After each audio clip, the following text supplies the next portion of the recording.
Escucha un poquito.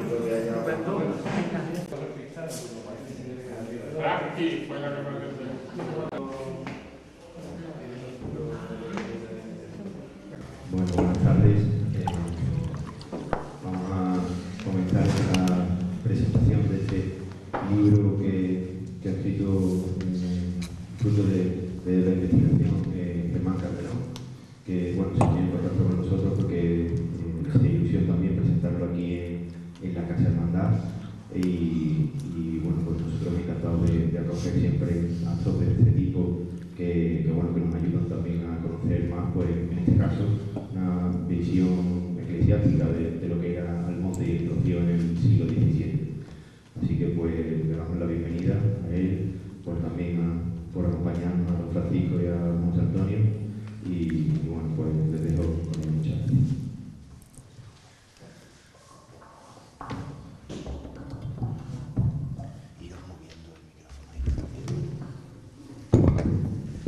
gracias.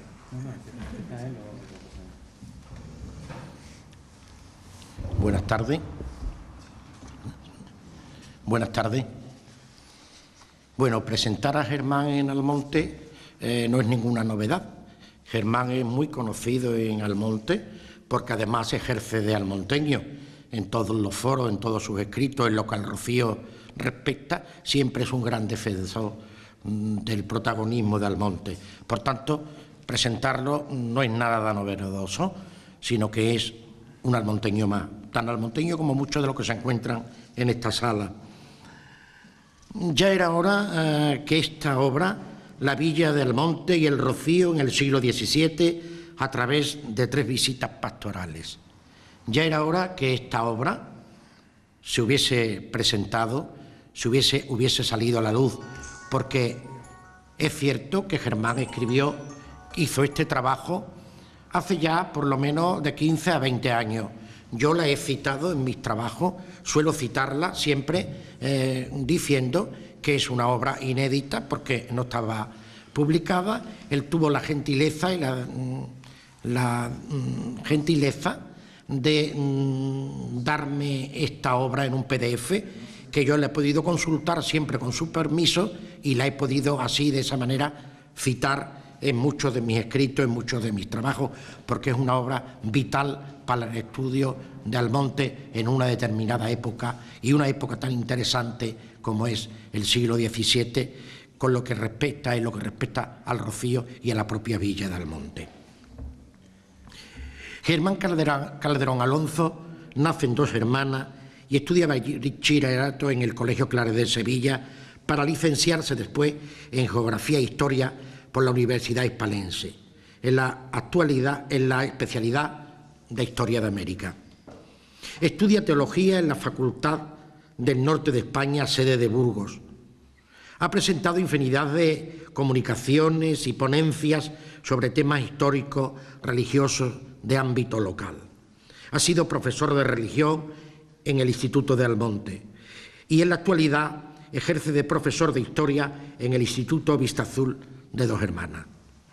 Ha publicado infinidad de artículos en revistas y prensa, siendo en la actualidad columnista habitual del periódico El Nazareno de Dos Hermanas. Ha impartido multitud de charlas, conferencias y mesas redondas en diferentes asociaciones culturales y hermandades. Ha publicado otros libros como Apunte histórico artístico sobre 4 templos nazarenos y evolución de las hermandades en Dos Hermanas, premio de investigación Dos Hermanas y su historia. Pasión y Gloria, otra de sus obras, y es hermano de infinidad de hermandades, entre ellas de la Soledad y el Gran Poder de Almonte, pero sobre todo se siente rociero por los 4 costados. Está considerado un experto en historia local, de hermandades y en religiosidad popular. Pero Germán es sobre todo un devorador de libros, dotado además de una memoria prodigiosa.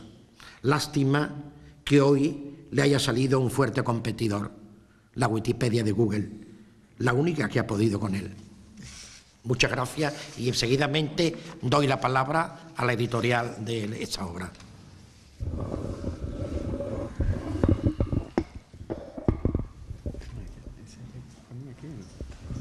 Este se escucha, ¿no? Muy bien. Ay, bueno, ahí se queda.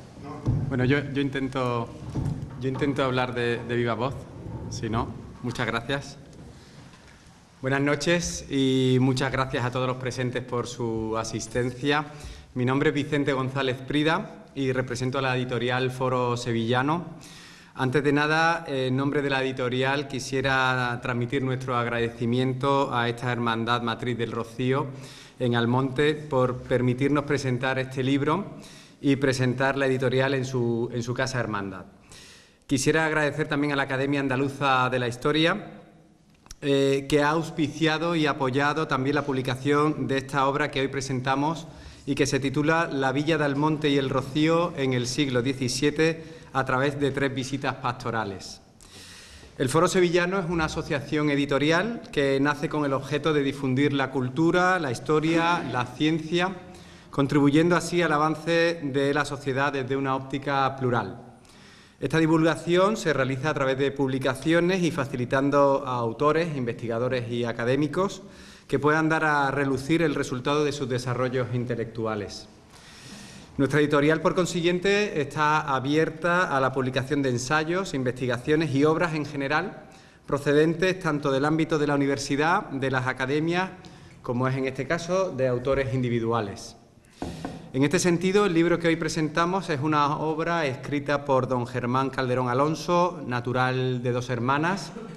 No voy a repetir el currículum de don Germán, pero en definitiva, Germán Calderón, como hemos dicho, está considerado un experto en historia local y es un acreditado especialista en religiosidad, lo cual avala y refrenda el elevado nivel de calidad de la presente obra que, como su título indica, trata sobre la villa de Almonte y el Rocío en el siglo XVII. Sin ánimo de extenderme más, puesto que aquí lo importante es el trabajo del autor, le paso la palabra a don Germán Calderón Alonso. Muchas gracias por su atención. Buenas tardes a todos.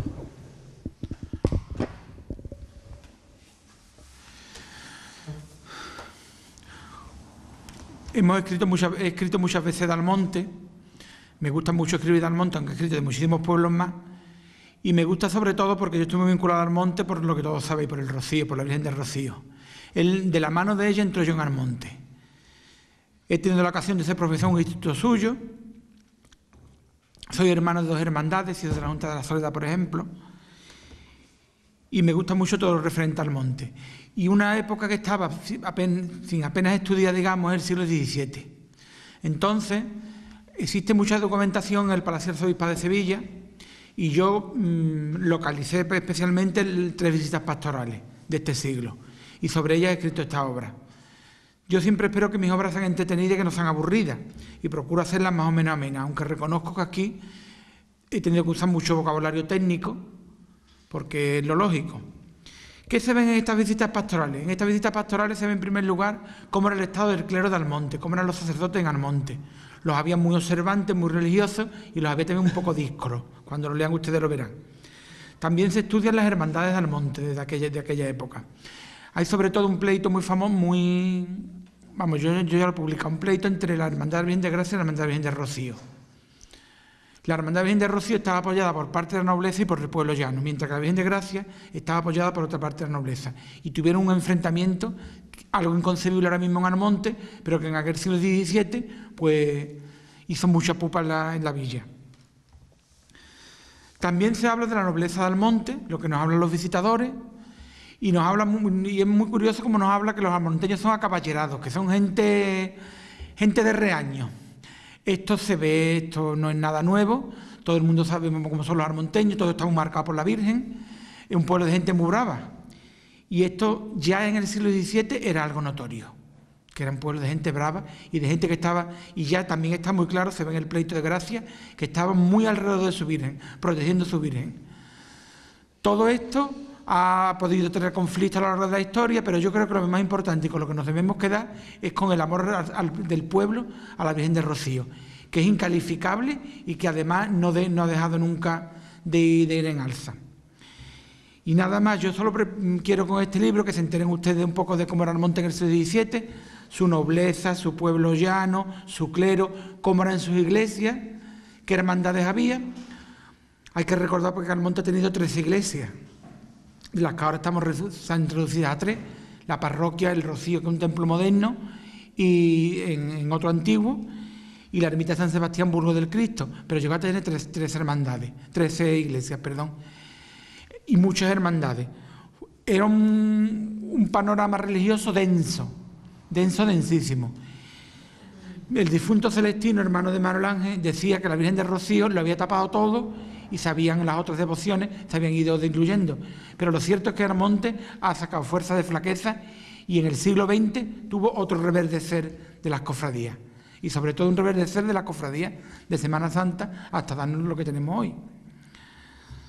Yo estoy muy contento de haber publicado este libro sobre Almonte, a los otros 2 libros eran de 2 hermanas, y espero seguir investigando temas de Almonte lo que Dios me deje. Y nada más, espero que les guste este libro y que disfruten un poco recreando el Almonte del siglo XVII, el Almonte del 600 que tanto nos ha dejado en herencia, sobre todo la herencia de la Virgen. Ya está.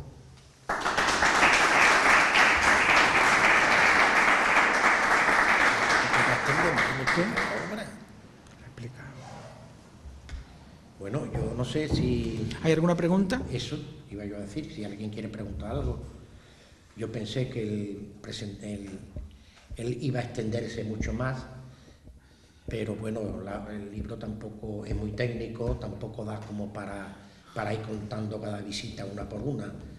Pero en cualquier caso, si hay alguna pregunta, tiene alguna duda o alguna pregunta, aquí está él. Le agradecería.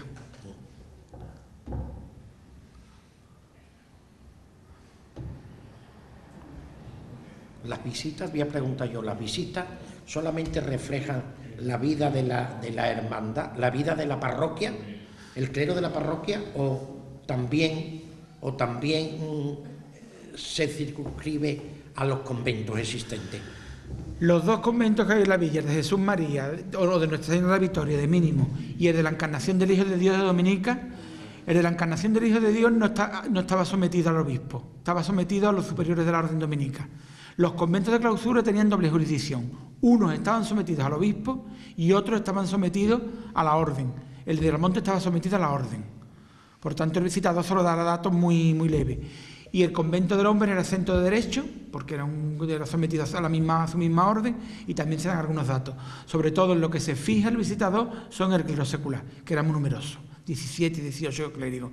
Había clérigos ordenados y otros que estaban por ordenarse. Y después llevaban una vida los había que estaban todos los días rezando el rosario y los había otros que tenían querella y llevaban una vida poco acorde con los preceptos evangélicos, digamos. Pero así era, y esto lo dice el visitador y lo dice con todas las de la ley, ¿eh? Y el visitador, que era un sacerdote, se supone que un sacerdote recto y severo, y además que tú lo ves, que en la tesitura de la visita tú ves que el visitador era una persona muy severa. Y al clero no le dejaba pasar ni una. Y después habla, que se lo van a ver ustedes en el libro, de que los almonteños eran acaballerados, que eran de genio fuerte. Eso lo dice el visitador. La palabra creo que es acaballerado, con esa palabra. Personas de genio fuerte. Después también habla un poco en el libro sobre los conflictos Almonte Villamanrique. Eso se puede ver desde el punto de vista que solo se llega al cenit en lo que es la procesión de la Virgen. El resto del año, Villamanrique con Almonte, los almonteños con los manriqueños tienen muy buena relación, pero tienen esa cosa alrededor de la Virgen y eso alcanza su punto en la procesión. De eso también hablo un poco, que es una de los mejores muestras del genio de los almonteños. El proteger a su tótem, a su tesoro, con la Virgen de Rocío, porque lo que está claro es una cosa: la Virgen de Rocío es de Almonte. Los demás venimos aquí porque ella nos llama, pero la Virgen de Rocío es propiedad de Almonte y es de los almonteños. Bueno, Germán, y para ahondar un poco más en la obra, ¿hay un cuestionario preestablecido desde el arzobispado o qué aspectos concretos quieren saber de la iglesia en cuestión, en general? Visitan el templo, los altares que hay, cómo están los óleos, la pila del bautismo, lo visitan todo el templo y después también le toman en cuenta las hermandades le toman cuentas a la parroquia, habla de la nobleza. En realidad no hay un cuestionario exacto para todas las visitas. Varía mucho de una visita a otra lo que hacen. Pero sobre todo nos dan una visión de lo más importante que pasaba. Estas visitas, por supuesto, se alargan en el tiempo, también las hay en el siglo XVIII, las hay en el XIX. En el XIX, por cierto, nos dice un visitador así de claro, dice, el pueblo es poco religioso, la culpa la tienen los curas. Así, eso en el XIX, me acuerdo perfectamente de esa visita. El pueblo es poco religioso y la culpa la tienen los curas, así lo dice, y es otro cura. Así que gracias a Dios los curas son de otra manera, porque vamos, aquí hay, y esto no se puede ocultar. Yo que soy una persona tan religiosa, que soy de misa y comunión diaria, que soy una persona muy de iglesia, no puedo ocultar esto. ¿Qué más me gustaría que ocultarlo? Pero no es así, es que las cosas eran así. Porque ya estamos después del Concilio de Trento, el Concilio de Trento ha sido en el XVI, y el siglo XVII, la época tridentina, que quiere mucha severidad en el comportamiento del clero. Y esto los visitadores pues lo llevan a cabo. Tenían que ser unas personas de prestigio los visitadores. Bueno, a ver, ahí sí. tengo una pregunta. Luis. En esa visita pastoral, ¿cómo se ve la ermita del Rocío? ¿Por cuántos clérigos estaba servida? Bueno, la ermita del Rocío tiene un capellán. ¿Qué imagen se nos da en el libro de cómo era en el 17 el Rocío? En el 17, sobre todo lo que se habla de Rocío es como en la ermita, que tiene un cuadro de ánimas, tiene a la Virgen, como en la ermita, y también nos habla del pleito con la Virgen de Gracia, porque la Hermandad de la Virgen de Gracia presentaba reglas y la del Rocío no lo tenía. Pero el visitador, que es muy perspicaz, lo que dice, el conflicto que hay aquí es lo siguiente: media nobleza está con la Virgen de Rocío, media nobleza está con la Virgen de Gracia, pero el pueblo llano va por su patrona, va por la Virgen. Esta es la visión, con lo cual quiere decir que ya en este año en concreto, que es el 47, estaba súper consolidada la devoción a la Virgen. Súper consolidada la devoción a la Virgen, vamos. ¿Y qué clérigos servían? Yo no recuerdo ahora mismo los nombres, pero vamos, lo que sirvió uno. Aunque con la capellanía también la tuvieron un tiempo los mínimos. Pero vamos, normalmente la tenía el clero secular. Que servía la capellanía fundada por Baltasar III, sí.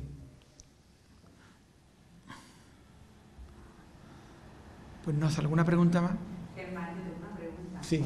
¿Por qué el siglo XVII, y como has hablado antes, no otro siglo como el XVIII o XIX? O a lo mejor tienes idea luego de sacar otro libro en el XVIII. Me gustaría hacer algo del XVIII, sí, sobre todo. Yo el XVIII es un libro, un siglo que lo he estudiado muchísimo, y un siglo bastante interesante. Pero desde luego creo que las visitas más interesantes son las del XVII, que son además las más completas. Estas tres, sí. Bueno, mi pregunta es un poco de ignorancia, pero ese tipo de visitas, ¿quién las ordenaba y qué objeto tenía? Las visitas pastorales lo urgió el Concilio de Trento y lo mandaban los obispos. Es que hay que tener en cuenta que las cosas eran muy distintas. No había seminarios, por ejemplo, y lo que urge Trento es que se hagan seminarios. Sevilla tarda hasta el siglo XIX no se hace. Se ordenan sacerdotes que estudian en el Colegio de Santo Tomás de los Dominicos o algo, pero vamos, no hay seminario. Y el 17 ya vemos la mano de Trento. Trento quiere tenerlo todo arreglado. Hay que tener en cuenta que a la Iglesia le vino un gran desastre en el siglo XVI, como fue la Reforma de Lutero. Y lo que se trataba era de salvar el barco, y se salvaba a través de una rígida disciplina. Y de hecho se salvó, hubo países donde no se salvó, porque el protestantismo llegó y lo arrasó todo, pero un país como España sí. El otro día, por ejemplo, estaba yo leyendo, ayer mismo, sobre cómo reaccionaba Carlos I de España y V de Alemania ante la reforma luterana en España. Y no quería, los reyes españoles apoyaron muchísimo la reforma de sus estados. Hay que tener en cuenta, por ejemplo, que la reforma de los conventos de monjas los dirigió la misma Isabel la Católica. Esto es muy importante. Ella misma se ocupó de reformar los conventos de monjas. Y la reforma entró en España antes incluso que Trento, porque los reyes la fomentaron, Isabel y Fernando. Fernando era un poco ligero de casco, pero Isabel era una mujer muy rígida, muy trabajadora, muy religiosa, y empujó la reforma. Y uno de los instrumentos más grandes de la reforma son las visitas pastorales, mediante los cuales los visitadores, que son sacerdotes, cumpliendo las órdenes del obispo, visitaban cómo estaba todo.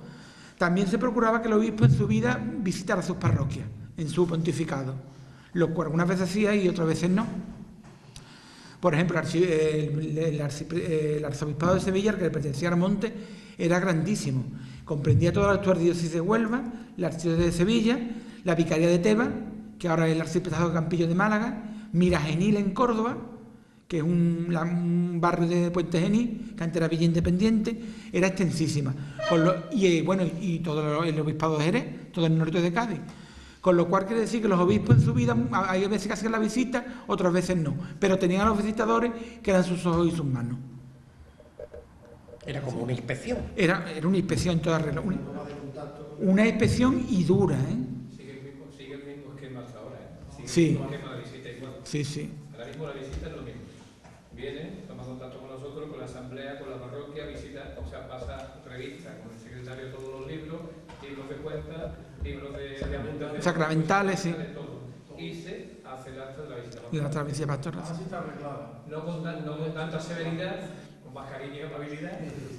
Más cariño y amabilidad, pero sí igual. En aquel tiempo la severidad era muy grande. Lo mismo que tiene que decir, además, que los curas díscolos de Almonte es reflejo de los curas de la época.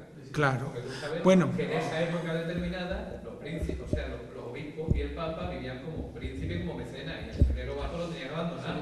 Así van a pensar que eran nada más los díscolos de Almonte. No eran los discos los de Armonte nada más. Pero vamos, que también muchos cleros Cervantes en Armonte, ¿eh? Lo verán ustedes en el libro. En el libro se ven claramente quién es los Cervantes y quién no es los Cervantes, porque todo lo dice el visitado con todas las de la ley. Y eso pasaba en muchos pueblos. No querían, por ejemplo, que los curas vistieran trajes seglares, y los curas le daban por vestir trajes seglares, y los obligaban a llevar las lobas, los hábitos negros, pero no querían, por supuesto, contacto con mujeres, nada de eso. Y esto se refleja en Armonte y en muchos sitios también. Incluso los obispos no vivían en su sede. Bueno, a los obispos lo que le obliga a Trento es que viven en su sede, porque vivían en la corte muchos de ellos. Eran cortesanos, vivían en la corte y tenían su sede con vicarios. De hecho, hay arzobispos de Sevilla, no recuerdo el nombre de ninguno en concreto, pero hubo arzobispos de Sevilla que no pisaran apenas Sevilla.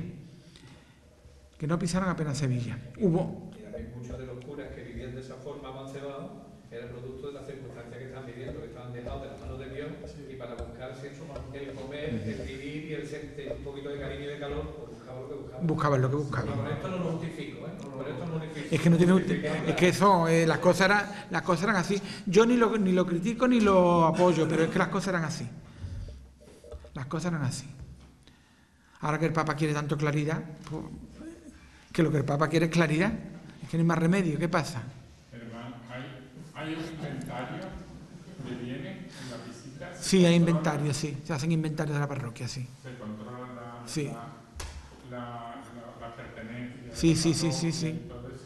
Y viene descrito todo. Viene descrito las imágenes y todo. O sea que a través de las visitas pastorales se pueden ver los inventarios de las parroquias y los objetos Que había. que había y que se conservan todavía, ¿no? Y se puede reconstruir todo lo que hubo antes de las catástrofes, antes de la invasión napoleónica, La antes de la guerra desamortización. civil, de las desamortizaciones eclesiásticas. Todo eso, si hubiera sido por los inventarios, no hubiéramos sabido qué es lo que había. Bueno, ¿alguna pregunta más? Sí. Yo tengo entendido que en el siglo XVII diariamente se rezaba el rosario varias veces, incluso por las calles, en Almonte también. Sí, en Almonte salía el rosario por las calles, sí, y se rezaba el rosario. Y de hecho, una de las cosas que el visitador le da más importancia y que le da el baremo y la medida de cómo era el cura, es que el cura fuera adicto al rosario. Un cura que cuidaba del rosario se veía como una cosa de lo más beneficiosa para el pueblo, para los habitantes, que el cura fuera celoso del rosario, y se salía el rosario por las calles, ¿sí? En Sevilla salían montones de rosarios. Había una ley que no permitía en lugares pequeños dos hermandades de la misma vocación. Pero, por ejemplo, en Sevilla, que se considera un lugar grande, había montones de cofradías dedicadas a la Virgen de Rosario, que sigue habiéndolas. Bueno, en Sevilla hay muchas cofradías de Rosario. Y en Almonte se rezaba rosario y había cofradía de rosario. Sí, y había cofradía de rosario. Lo que pasa es que la imagen no se conserva. No, la Virgen del Rosario aquí no se conserva. Vamos a ver. El Rosario también, el dominico, es Santo Domingo de Guzmán, En el, y el patronato de Peregrinación. Es muy importante. En el Rocío se ha venerado hasta hace poco una Virgen del Rosario que venía del convento de monjas. Está en el sagrario, está en la parte trasera, en el sagrario, la capilla, y atrás del sagrario está la imagen, se restauró, ¿no, Chema? Sí. Está allí. ¿Y cuándo se ha puesto, chiquillo? Yo nunca... No, pero no está puesta en la junta. Ah, La parte trasera de la capilla sacramental del sagrario. que está allí la Virgen del Rosario del convento. Y está allí conservada, está puesta en una... ¿Y tiene ya niños? No tiene niños. Porque el niño se lo lleva en particular. Así de claro, vamos. Pero existía también otra cofradía del Rosario en la parroquia. Apareció la mascarilla, solo. La mascarilla. En las obras apareció la mascarilla. La imagen, y entonces la hermandad, entendiendo que era una pieza de valía, pues la mandó a restaurar. Pues esa tenía harta en la ermita antigua. Santo Domingo. Y Santo Domingo también está. Lo que hay en la ermita antigua viene del convento de las monjas de la Encarnación del Hijo de Dios. Pero vamos, había Virgen del Rosario en la parroquia. Y existía Hermandad de la Virgen de la Asunción, que es la misma que la de Gracia, Hermandad del Nazareno, del Dulce Nombre, del Rocío, de Gracia, de San Bartolomé, del Santo Entierro, Cristo, de la Sangre de Cristo, de... ¿cuál es la otra dependencia? Y la Veracruz. ¿Algo más?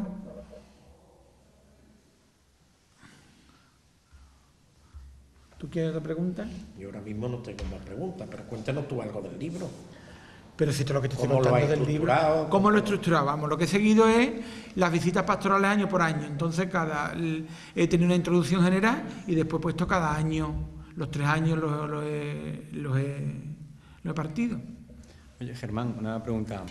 Independientemente del contenido, aunque esto lo hemos hablado ya nosotros en otras ocasiones y algo has comentado también aquí, ¿cuál ha sido el procedimiento que has seguido en la investigación? O sea, ¿dónde te has documentado? ¿A qué archivos has asistido? ¿Qué duración has dedicado? ¿Qué tiempo has dedicado para poder desarrollar este libro? Yo he visto sobre todo las visitas pastorales en el Archivo General del Arzobispado de Sevilla. Cuando se crea la diócesis de Huelva, una parte de los papeles que hay en Sevilla sobre esta zona, sobre la zona de Huelva, pasa al Obispado de Huelva, pero otros muchos se quedan en Sevilla. No llevaron toda la vez. Y entonces yo he visto las 3 visitas pastorales que están en Sevilla. Y nada, yo he visto muchísimos archivos de hermandades a lo largo de mi vida. Y bastantes archivos parroquiales, archivos municipales. Pero aquí nada más lo que me he fijado en el Archivo General del Arzobispado de Sevilla, lo que habla de las visitas pastorales. Pero vamos, yo normalmente estoy manejando muchos archivos a la vez. Ahora, por ejemplo, estoy con el de mi hermandad de Veracruz de 2 Hermanas, que es muy buen archivo, tiene muy cubierto el siglo XIX y XX, y estoy trabajando en los hermanos mayores allí. Aquí en este caso lo que he trabajado es el Archivo General del Arzobispado de Sevilla, que malamente le dicen archivo del Palacio Arzobispo. Eso se puede usar vulgarmente. Se debe usar para referirse a él, hagas al Archivo General del Arzobispado de Sevilla. Y es el que he usado. Es un archivo inagotable.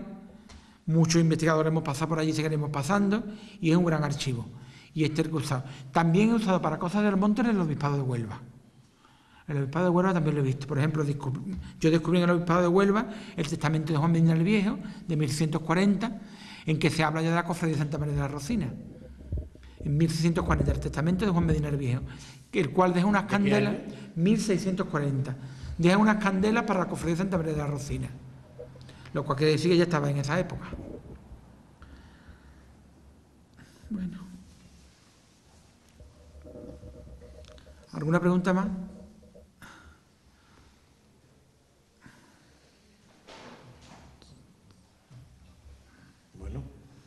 Nada.